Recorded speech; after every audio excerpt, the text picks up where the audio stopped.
Hey guys, welcome back. I figured we should probably pick up where I left off originally, and that is to talk about the sim rig.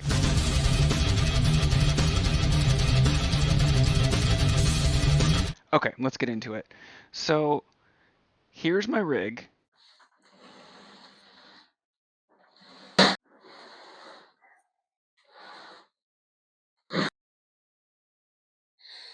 Okay, so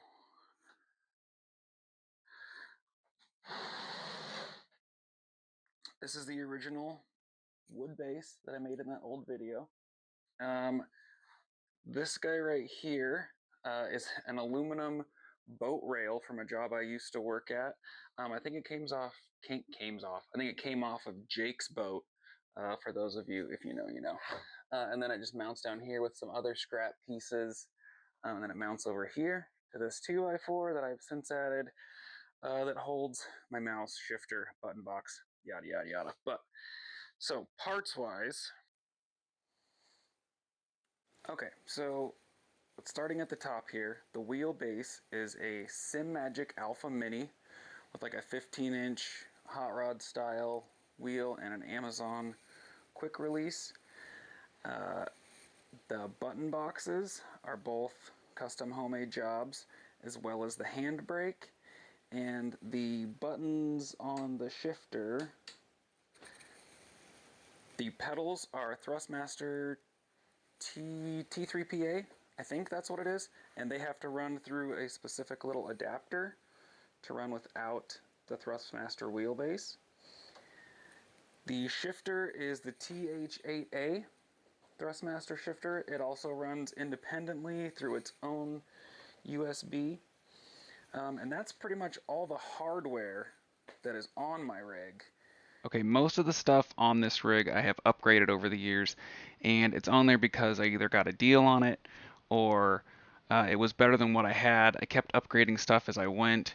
Um, I didn't necessarily hunt out any of this stuff specifically, uh, and maybe I did. I didn't ever plan on ending up at where it is now, but this is where it is now, and I'm really happy with it. It's gone through many changes since I started doing this 5 years ago or so. One thing to keep in mind is if you're going to do what I did, most of my stuff does not go together. I don't have like if you have a Logitech or a Thrustmaster or even the high end, if you stick with a certain brand, most of them you can get away with like one or two USB inputs because they'll plug into the wheelbase, that kind of thing. None of my stuff does that, so everything requires a separate input. I have a separate input for my wheelbase, for my pedals, for my handbrake and button box, my other button box, my shifter. These are all on separate USBs, which doesn't really matter with simulators like Assetto, ATS. These don't have problems with that. This starts to be an issue when you're trying to use your wheelbase for more like arcade-based games. Like for instance, Forza will not run with both button boxes on. It wants me to shut one of them off. It gets confused, and I still have to usually go through and reset settings quite often. And that's actually pretty common with Assetto too, like on Christina's rig. Almost every time she gets on, she has to go back through and remap the shifter for some reason. This just seems to be pretty common with a lot of driving games for some reason, is that it forgets settings. You have to go back through and maybe reset your clutch or reset some random thing. It is fairly annoying, but I mean that's part of the sim life. I'm not brand loyal. I don't really care. I'll get into this later, but like for instance, I have the Sim Magic Alpha Mini wheelbase, which is great and I love it. I do not have the Sim Magic pedals because they are crazy expensive and they're just pedals. Would I like to have them? Sure, I'm sure they're great and whatever, but I'm gonna stick with the ones I have because I have them and I'm not that picky about something like pedals. And that's the best way that to really I can hodgepodge a system together at a decent price. So let's go down the list of the parts that I actually have in this rig. Um, I'll start off with probably definitely the most important thing, which is the wheelbase, which is my Sim Magic Alpha Mini. And they do have bigger ones also, which I don't know why you would want a stronger, bigger wheelbase.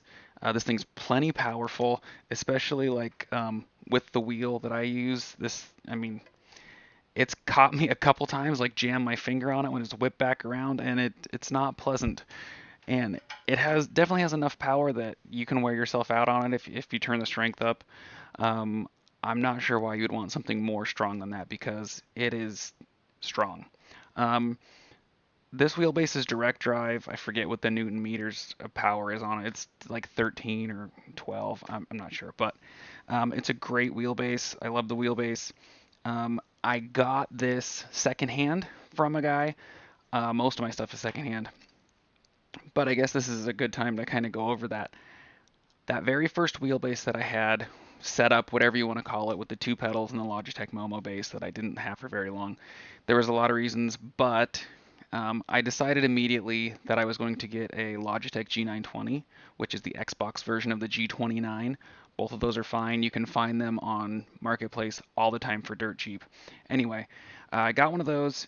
It worked great for a while. I modified the crap out of it, and then I wanted to upgrade, so I got a used Thrustmaster TX, which I then, okay, I ran that for actually quite a while with an adapter and a wheel, and then I then upgraded to the Thrustmaster. I think it's the T300. T300 RS. I don't know. Anyway, the Thrustmaster for the PlayStation, which are pretty much the same wheelbase. For some reason, the PlayStation one is like a hair better. It feels smoother, I guess. Those are both great wheelbases. I would get either one of those at a deal and not have a problem with them. I only upgraded to the TX wheelbase, or excuse me, I only upgraded to the SimMagic wheelbase because a guy I had bought a VR headset from messaged me and said, "Hey, I have one of these wheelbases. I'm upgrading. I'll sell it to you for half price," which I had to do. Even then, this wheelbase was like $700 at the time, and it was only maybe a year old. Had been out for a year. The He sold it to me 350 bucks. I didn't have 350 bucks, but I came up with 350 bucks because I knew I wasn't going to really have that shot again, and I'm super glad that I did it. The other cool thing with the direct drive wheelbases is I can set it to where, okay, so if I'm like drifting on a set or whatever, I have a set parameter of force feedback, wheels or degrees of rotation, all that is in the software. And then if I like get onto something completely opposite, like American Truck Sim, go on that, I can also set all that stuff there. Which the force feedback stuff changes a little bit, and maybe obviously if I'm driving a semi truck, I want the wheel to have a heavier feel to it, just in normal turning. Also the degrees of rotation in American Truck Sim, I'm able to rotate this wheel like 5 full rotations versus 1080 or whatever I run in Assetto. And it's also a lot lighter feel because it's a car. That's my 2 cents on wheelbases. I know there's better options out there for all of this stuff. If you just wanted to if you just had the money and you were ready to go, I would just go straight to the SimMagic or Moza. I've heard really good things about them, and just buy one of their ecosystems.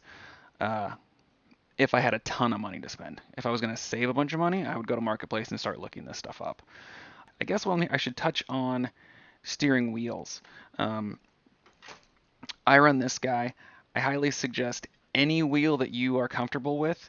I run this because it's the exact same thing dimension wise that is in my actual drift car. I did the same thing with the other drift car that I had, and that was like a 13 and a half or a 14-inch wheelbase, like the Vertex wheels. Those are great. Get an Amazon one or eBay one. They don't even have to be the brand name. Knockoffs are fine. It's like what I run on Christina's sim over there, and that wheel was in my car for a while also. Or you can get an NRG, whatever. But I do feel like upgrading the wheel itself is a massive improvement over the wheel that comes on any of these wheelbases, except maybe on the higher end. That you might be able to get a nice wheel with them, but you're going to save a ton of money if you just buy an Amazon wheel versus like the one that say Fanatec or SimMagic or Moza is going to offer. 3D printed adapters do work great for the wheels within reason. A lot of people do not like the 3D printed wheelbases because, or not the wheelbases, the adapters because they break. They usually won't break unless you're using them incorrectly. I've used them for years on many rigs. I have made them for a lot of people, and they have also not had any problems. Where you start having problems is when people start using the wheel to pull themselves up out of the rig, like when you're getting out of a car. Forces that were not designed to be put onto those uh, adapters. Um, I would see if you can find someone with a 3D printer to make you one instead of buying a pre-printed 3D one off of Amazon or something like that. People that have 3D printers like to make things. That's why I get it. I have a 3D printer now, and it's great for that kind of little stuff. I would suggest like 35 to 50% infill and 4 or 5 walls. Should be plenty. There's a few different designs. Just Google it. You can find them on Thingiverse is a good one. The seat I just came by, a friend had it for free. So I took it for sure, and it works great. This seat actually was in the actual drift car as a passenger seat for, I don't know, the first year or something like that until I came up with a race seat. As long as it's comfortable, and anything from a car should be fine, honestly. If you can get a hold of a race seat, a used race seat on Marketplace, I would definitely do that. You find them all the time, especially expired ones, for a decent price. And then again, just like I said in my first video, seating position is the main thing. Like make sure your pedals, your wheel, and your seat are set up as close to a car as possible. I even went to a few events before I had my drift car, and I measured dude's stuff. I measured where their handbrake was, how far the pedal was to the seat. 240s, BMWs, 350Zs, they're very similar as far as seating position. Obviously, this doesn't feel exactly correct when I go to like ATS or something, but there's that. And then, so speaking of pedals, I am not a pedal snob. I don't really care. It's all whatever. As long as you have 3 pedals. First, I only had 2, but that I didn't realize how important a clutch was going to be once I got into the more sim stuff and more drifting. Clutch is huge. You pretty much can't drift without the clutch, at least not efficiently. Anyway, but any of the 3 pedal setups are fine. I have a T3PA set up right now because I got a deal on it again. I ended up with that through some other wheelbase deal that I gave to a friend. But the 3 pedal setup that comes with any of the thrustmasters works really well. Christina still has like the normal one on her rig. Even the Logitech 3 pedal setup is really good. I might even like the Logitech one better than the thrustmaster one, but it's fine. I even homemade a clutch pedal one time. You can actually take 2 of the 2 pedal thrustmaster wheelbases and cut one in half and wire it into the other one so you have 3 pedals, because all the wiring for 3 pedals is in the 2 pedal wheelbase. Yeah, this is just all my experimentation, and that works fine too. I had that set up on a 3rd rig, which has since gone away because it never really got used. But pedals, just whatever you can get a hold of that's a 3 pedal setup should be fine. You might have to go through and calibrate some stuff, but that's part of messing with a sim. Button boxes. This is a big one because this is going to lead into some of the other stuff, but a button box, you're going to want other buttons, right? So you have your steering wheel. You need something else for view, for maybe horn, reset. Different games, you need extra buttons. And you need some way to push those buttons while you're driving. So a button box is, in my opinion, crucial. I don't like having the buttons on the steering wheel, especially for drift, which most wheelbases or they want you to like use the buttons on the wheel. I don't like that, so I build button boxes. But essentially all those is 2 connections that come together and simulate a button press. And there's a million different ways to do that.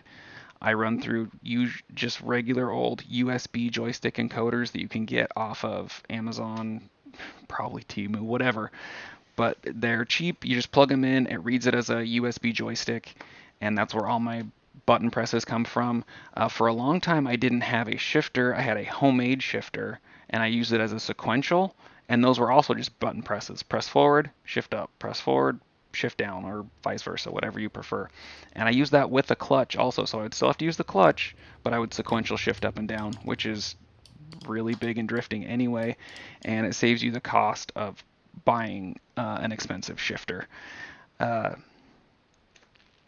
think that's about it. Oh, and my handbrake. My handbrake also runs through the button box, so it's just on or off, which in the real car, same thing. I have like this much throw, and it goes from soft to rock hard, and it's on or off. That's how I like my handbrake setup. I know a lot of guys have like a lot of throw when they go to pull theirs. Mine is not like that. It's like, anyway. And even when you are yanking on the handbrake, whether you have a lot of throw or not, in the drift car, it's on or off. You're not kind of using the handbrake. At least I'm not. So I guess there's that, and then which I guess brings me back to shifters. The H pattern shifters. I have a TH8A thrustmaster shifter. Don't buy one of those. It's not. They're way too expensive. They're not that great. I've had to replace parts in it at least once. You can use it as a sequential or an H pattern shifter, but it just kind of sucks. I would go with what is on Christina's rig. This is an Amazon, I think it's Amazon, eBay, whatever, but just a gated shifter. They're not that expensive. They work great. They're just USB. This is the one to go with. It has a nice clicky feel to it. I have one. I have the TH8A and it works, so I'm not going to upgrade it until I need to. Um, and I think that's it, honestly. Don't get too sucked into all of the hardware. You know, like, oh, this person has this really nice shifter and handbrake and blah, blah, blah. Sure, if you have the money and you really feel that that's a worthwhile upgrade, go for it. But in my opinion, it's not really that big a deal. Get a nice wheelbase. And by that I mean the base itself. Whatever pedals or whatever happen to come with it doesn't really matter. But that's the most important thing. Anyway, there you go. That's where I'm at with my rig. It still works great. I use it for all kinds of stuff. And then I also have my wheel on a quick release, so when I want to play my keyboard or controller or something like that, it's not in the way. I'm sitting in my rig now. It works. It's my seat when I'm not racing. Also, yeah. Thanks for watching. I don't know. Hope you guys enjoyed it. I don't know. Hopefully, it's more more videos coming out soon. I want to do more stuff on just things that I've built over the last few years and things that I'm still currently building. So anyway, thanks. Bye.